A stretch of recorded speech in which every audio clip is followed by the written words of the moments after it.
জঙ্গলে ছিল ছোট্ট একটি গ্রাম। সেখানে থাকতো লালু আর রাম। একদিন রাতে এলো এক ঝলক, ঝিকিমিকি করে জ্বলল আলো। লালু বলে, ওরে রাম, দেখ তো দেখি এ কি কাম।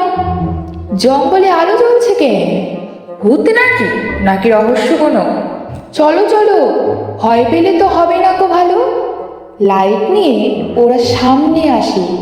ঝোপের মাঝে আলো জ্বলে। ও মা, হঠাৎ ঝোপের মাঝে কিছু একটা নড়ছে দেখি। লালু বলে, পালাই চলো। রাম বলে, না রে, দাঁড়া আগে দেখি। জোরে করে আলো ফেললো। দেখে তারা চমকে গেল। ভূত টুত কিছুই নেই, একটা ছোট্ট প্যাঁচা। প্যাঁচা বলে, ভয় কেন ভাই, আমি তো আকাশে উড়ে যাই। রাতে শুধু খেলতে আসি, তাই তো চোখে আলো ভাসি। ভয়টা গেল উড়ে দূরে, সারা রাত খেললো তারা। সকাল হলে ফিরে এসে বলল সবাইকে চমক দিয়ে,